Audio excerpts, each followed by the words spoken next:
जय हिंद साथियों, आज के इस क्लास में आप सभी का बहुत बहुत स्वागत है। तो साथियों, बिहार पुलिस सिपाही की नई भर्ती 2025 के लिए आज आपका पॉलिटी यानी कि भारतीय संविधान का प्रैक्टिस सेट नंबर 12 चलेगा। और साथियों, इससे पहले आपका कोई भी क्लास छूटा हुआ है, चाहे वो ज्योग्राफी में हो चाहे वो साइंस में हो, सब क्लास आपको मिल जाएगा। क्लास का PDF, क्लास का नोट्स, क्वेश्चन बैंक, ये सारा कुछ आपको मिल जाएगा इस बैच में। इसके बारे में जानना है तो यहाँ पर लिखा हुआ है, बाकी डिटेल में जानना है तो इस पर आप लोग मैसेज कीजिए। तो चलिए, शाम के 7:30 बज चुके हैं, फटाफट से आप लोग लाइव चैट के साथ जुड़ जाइए। और ये क्लास बिहार पुलिस ड्राइवर वाले भी देख सकते हैं। तो साथियों, आज का पहला क्वेश्चन देखिए, राष्ट्रीय मानवाधिकार आयोग की स्थापना कब हुई थी? 1991, 1992, 1993 या फिर डी 1994 में? चलिए, क्वेश्चन नंबर 1 के लिए आप लोग आंसर बताइए। ये क्वेश्चन बिहार पुलिस में पूछा हुआ क्वेश्चन है, राष्ट्रीय मानवाधिकार आयोग की स्थापना कब हुई थी? तो यहाँ पर इस क्वेश्चन का आंसर जो भी बच्चे ऑप्शन सी बता रहे हैं उनका बिल्कुल सही जवाब है। 1993 में राष्ट्रीय मानवाधिकार आयोग की स्थापना होती है। तो यहाँ पर आंसर क्या हो जाएगा आपका? C option. क्वेश्चन नंबर देखिए दूसरा, भारतीय संविधान के 11वीं अनुसूची के अंतर्गत पंचायत के 29 कार्यों का संबंध किस अनुच्छेद से है? तो देखिए, पंचायती राज के बारे में हमने आपको बताया था, इससे संबंधित भाग कौन सा है? तो भाग 9 में पंचायती राज के बारे में बताया गया है। और आर्टिकल की बात करें तो 243 ए से लेकर ओ तक, ठीक है, आर्टिकल 243 ए से लेकर ओ तक में क्या है? पंचायती राज के बारे में बताया गया है। तो आर्टिकल 243 ए में क्या था? तो याद कीजिए, हमने आपको कल ही शायद बताया था, कल या परसों, ग्राम सभा की चर्चा है आर्टिकल 243 ए में। आर्टिकल 243 बी में क्या है?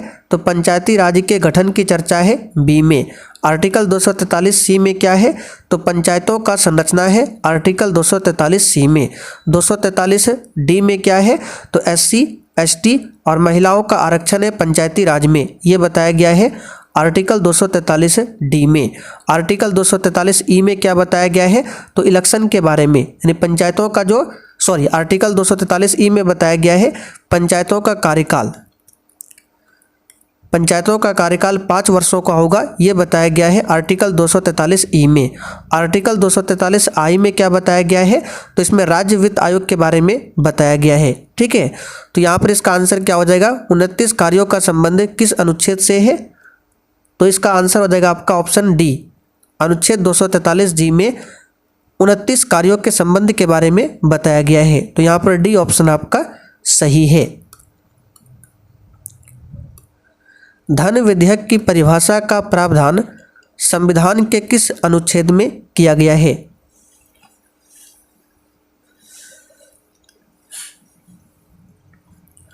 तो एक है धन विधेयक और एक है वित्त विधेयक। धन विधेयक के बारे में आर्टिकल नंबर 110 में बताया गया है और वित्त विधेयक के बारे में आर्टिकल 117 में बताया गया है।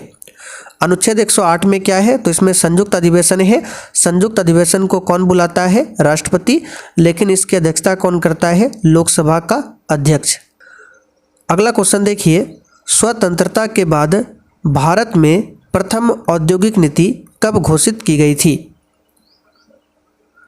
और देखिए, जिस भी साथी को बिहार पुलिस 2025 बैच लेने में प्रॉब्लम हो रहा है, यानी कि जो पेमेंट कर रहे हैं, आपका जो पेमेंट है वो एक्सेप्ट नहीं हो रहा है, तो आज इसमें अपडेट कर दिया गया है, आज आपका सही हो जाएगा। बाकी अगर पेमेंट करने में किसी भी प्रकार की समस्या आती है तो इस व्हाट्सएप नंबर पर मैसेज कीजिए, आपको जानकारी मिल जाएगा, ठीक है। चलिए बताइए, स्वतंत्रता के बाद भारत में प्रथम औद्योगिक नीति कब घोषित की गई? तो प्रथम औद्योगिक नीति जो है, याद रखिएगा, इसका आंसर क्या हो जाएगा? ऑप्शन डी, 1948 में। यानी कि प्रथम औद्योगिक नीति की घोषणा 1948 में हुआ था और दूसरा औद्योगिक नीति जो है 1956 में आया था। और तीसरा जो औद्योगिक नीति है, जिसको नई आर्थिक नीति कहा जाता है, 1991 में। तो पहला वाला 1948, दूसरा 1956 और जो तीसरा है जिसको नई आर्थिक नीति कहा जाता है 1991 में घोषित किया गया था। तो प्रथम वाला पूछा गया, आंसर क्या होगा? 1948। भारत के महान्यायवादी की नियुक्ति कौन करता है?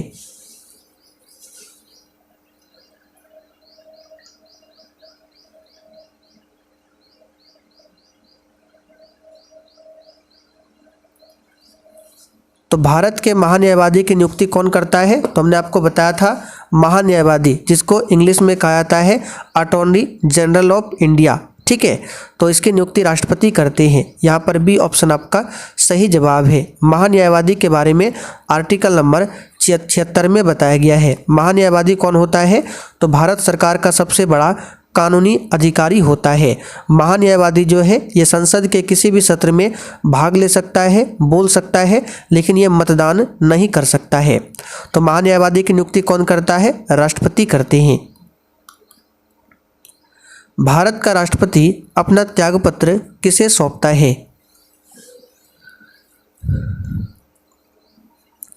तो ये सब नॉर्मल क्वेश्चन है, इसका आंसर हो जाएगा उपराष्ट्रपति। लोकसभा का अध्यक्ष अपना त्यागपत्र किसे देता है? उपाध्यक्ष को, और उपाध्यक्ष अपना त्यागपत्र अध्यक्ष को। उसी प्रकार राष्ट्रपति अपना त्यागपत्र उपराष्ट्रपति को देता है और उपराष्ट्रपति अपना त्यागपत्र राष्ट्रपति को देता है। मुख्य न्यायाधीश अपना त्यागपत्र किसे देगा? तो राष्ट्रपति को देता है। राज्य मंत्रिपरिषद किसके प्रति उत्तरदायी होता है? तो केंद्र में मंत्रिपरिषद पूछे तो वो किसके प्रति होता है? तो लोकसभा के प्रति।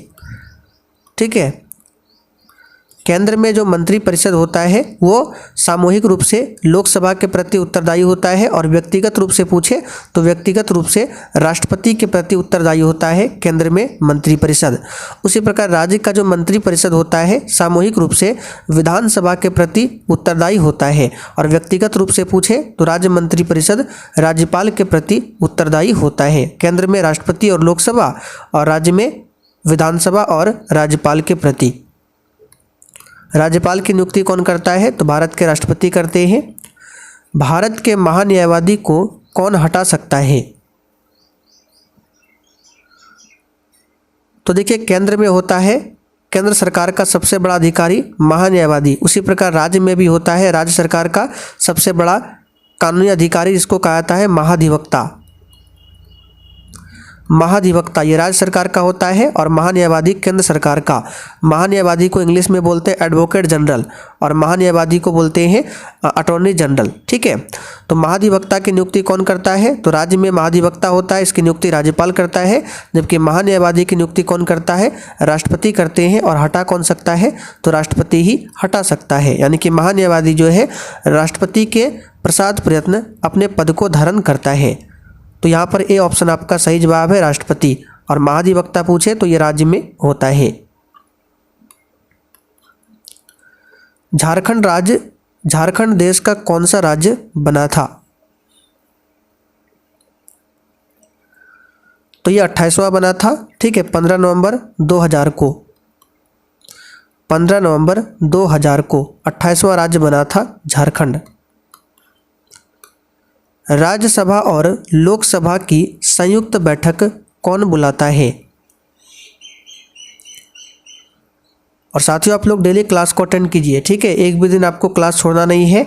और जिन्होंने बिहार पुलिस 2025 के बैच को अभी तक ज्वाइन नहीं किया है, ये व्हाट्सअप नंबर है, इस पर मैसेज करके आप लोग बैच के बारे में जानकारी ले सकते हैं। इसका आंसर हो जाएगा राष्ट्रपति बुलाता है, लेकिन अध्यक्षता कौन करता है? तो अध्यक्षता करता है लोकसभा का अध्यक्ष। अच्छा, संयुक्त बैठक को कब बुलाता है? तो संविधान संशोधन पर बुलाया जाता है संयुक्त बैठक को, लेकिन इसमें भी कंडीशन है। जब साधारण बहुमत से संविधान संशोधन होता है उसी पर संयुक्त बैठक को बुलाया जाता है।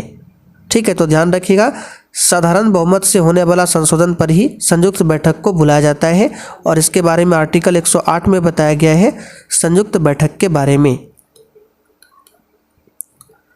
एक व्यक्ति ग्राम पंचायत की सदस्यता के लिए चुनाव लड़ना चाहता है, उसकी उम्र कितनी होनी चाहिए? तो 21 वर्ष या इससे ऊपर। मतदान के लिए उम्र क्या है? तो 18 वर्ष है। पहले कितना था? 21 वर्ष। तो 21 वर्ष से जो 18 वर्ष किया गया, ये कब किया गया? तो 1989 में। कौन सा संशोधन हुआ था? तो 61वां। चलिए आगे देखिए। राज्यसभा का सदस्य निर्वाचित होने के लिए आवश्यक न्यूनतम उम्र क्या है?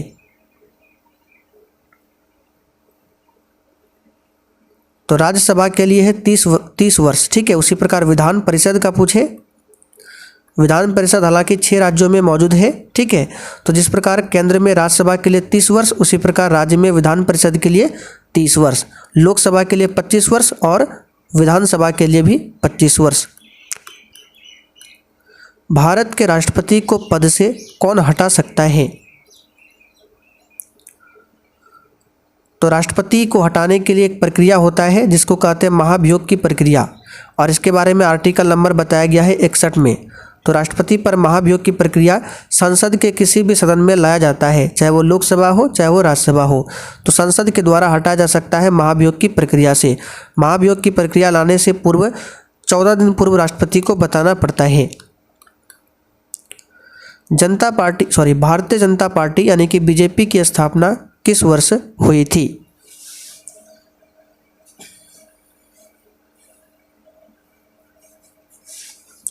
इसका आंसर है 1980 में। किसने किया था? तो अटल बिहारी वाजपेयी और लाल कृष्ण आडवाणी ने किया था। बीएसपी की स्थापना पूछे, बहुजन समाज पार्टी, तो इसकी स्थापना 1984 में किया गया था। किसके द्वारा? तो काशीराम के द्वारा। ये क्वेश्चन आता है, ध्यान रखिएगा। काशीराम के द्वारा बीएसपी यानी बहुजन समाज पार्टी की स्थापना होती है 1984 में। बाकी भारतीय राष्ट्रीय कांग्रेस की स्थापना पूछे तो 28 दिसंबर 1885 को हुआ था। राज्यों में राज्यपालों की नियुक्ति कौन करता है? आंसर है राष्ट्रपति। ठीक है, प्रधानमंत्री के कहने पर ही राष्ट्रपति राज्यों में राज्यपाल की नियुक्ति करता है। लेकिन राज्यपाल को शपथ कौन दिलवाता है?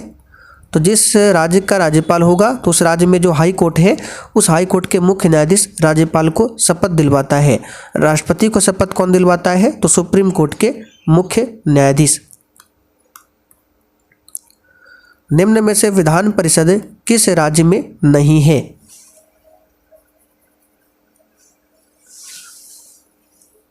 तो 6 राज्यों में विधान परिषद है, बिहार, उत्तर प्रदेश, महाराष्ट्र। ठीक है, बिहार, उत्तर प्रदेश, महाराष्ट्र, आंध्र प्रदेश, तेलंगाना और कर्नाटक। गुजरात में, ठीक है, गुजरात में विधान परिषद नहीं है। निम्नलिखित में से कौन संघवाद की विशेषता नहीं है? देखिए, संघवाद का मतलब क्या होता है? तो केंद्र और राज्य सरकार के बीच शक्ति को बांट देना ही संघवाद कहलाता है। ठीक है, संघवाद में क्या होता है? शक्तियों का विभाजन, शक्तियों का विकेंद्रीकरण। विकेंद्रीकरण मतलब होता है बांटना। तो इसका आंसर क्या होगा? सत्ता का विकेंद्रीकरण, केंद्र और राज्य सरकार के बीच सत्ता का बंटवारा, ये इसका सही जवाब है। ठीक, सॉरी, यहाँ पे क्या पूछा गया है? विशेषता नहीं है, तो सत्ता का विकेंद्रीकरण बिल्कुल सही है। संघवाद में क्या होता है? शक्ति का बंटवारा, ये सही है। केंद्र और राज्य सरकार के बीच शक्ति का बंटवारा, ये भी सही है। स्थानीय सरकारों को अधिक अधिकार देना, यानी कि ये भी सही है। सत्ता का केंद्रीकरण, ये गलत है। ठीक है, केंद्रीकरण का मतलब होता है पूरा पावर जो है केंद्र को दे देना, तो ये आपका गलत है। संघवाद का मतलब होता है पावर को बांटना, ना कि एकत्र करना। इनमें से कौन सा कथन सत्य नहीं है?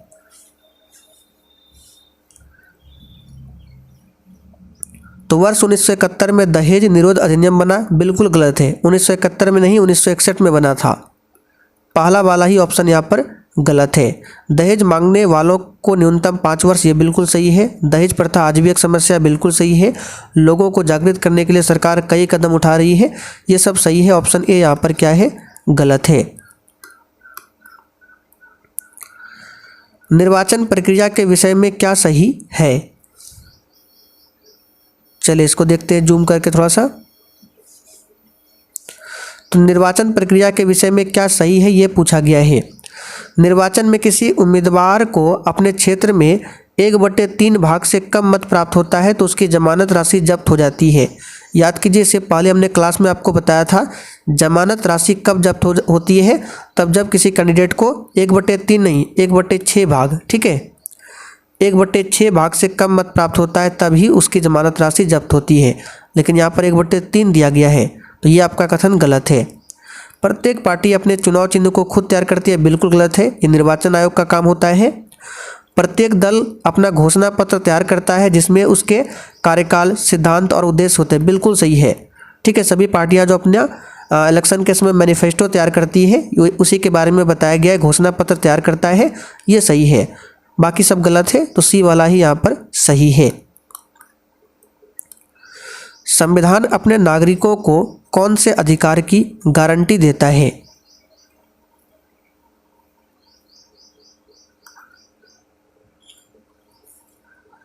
तो समानता का अधिकार देता है, बिल्कुल सही है। समानता का अधिकार है आर्टिकल 14 से लेकर 18 तक में।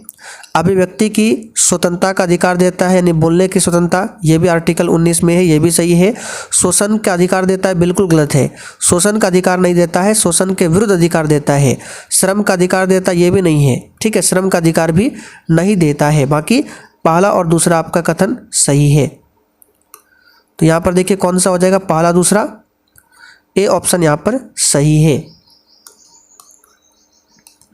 राज्यसभा के सदस्यों का चुनाव कौन करता है?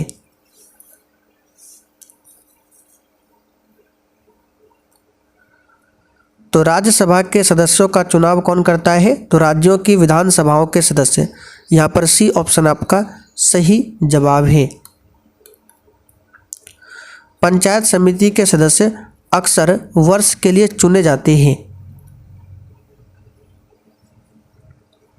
तो 5 वर्ष के लिए चुने जाते हैं। सिंपल सा क्वेश्चन है, कितने वर्ष के लिए? 5 वर्ष के लिए। राज्यसभा के सदस्य का कार्यकाल होता है 6 वर्षों के लिए होता है। लोकसभा के सदस्य का कार्यकाल 5 वर्ष के लिए। डॉक्टर भीमराव अंबेडकर निम्न में से किसके साथ संबंधित नहीं थे?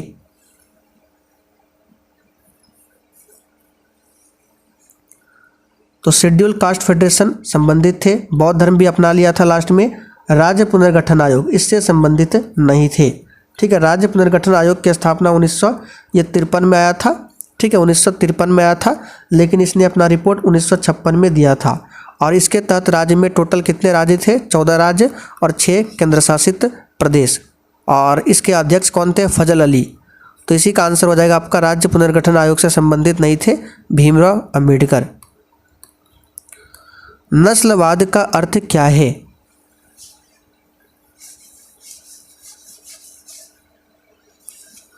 तो नस्लवाद का अर्थ होता है रंग भेद। यहाँ पर ए ऑप्शन आपका सही है।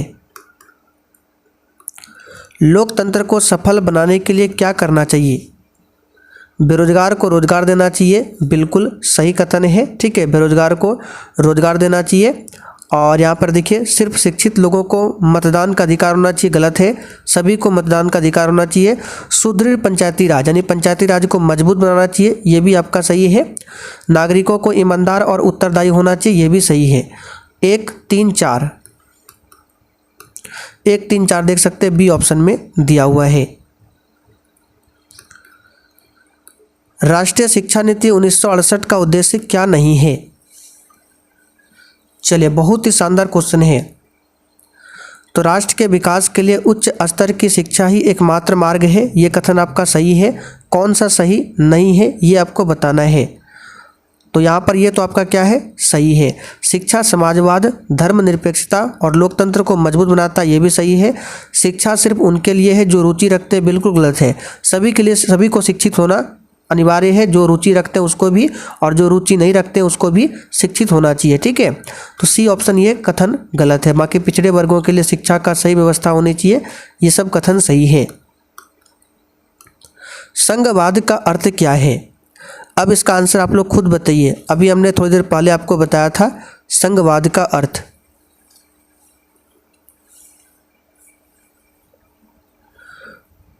तो संघवाद का मतलब क्या होता है? केंद्र और राज्यों में शक्तियों का बंटवारा करना। तो संघ और राज्य के बीच शक्ति का विकेंद्रीकरण यानी कि बांटना, ये ऑप्शन ही यहाँ पर आपका सही है। चलिए आगे देखते हैं। लोकतंत्र जनता के लिए एवं जनता के द्वारा है, यह कथन किसका था? तो ये कथन अब्राहम लिंकन का, डी ऑप्शन आपका सही जवाब है। अमेरिका के 16वें राष्ट्रपति थे अब्राहम लिंकन, और अब्राहम लिंकन ने ही 1863 में दास प्रथा को अंत किया था। ठीक है, दास प्रथा को अंत किया था। चलिए आज का आखिरी क्वेश्चन, लोकसभा या विधानसभा के निर्वाचन में एक उम्मीदवार अपनी जमानत की राशि खो देगा अगर उसे कुल वैध मतों का कितना से कम मत प्राप्त हो। ये क्वेश्चन आपको बताना है। इस क्वेश्चन का डिस्कशन अभी हमने किया था, तो सभी को इसका आंसर करना है। तो चलिए आज का पॉलिटी का क्लास आपका यहीं पर कंप्लीट होता है, और इसका पीडीएफ आंसर के साथ आपको मिल जाएगा बिहार पुलिस के बैच में। बाकी इस बैच के बारे में जानकारी चाहिए तो ये नंबर है, इस पर मैसेज कीजिए, आपको डिटेल में जानकारी मिल जाएगा।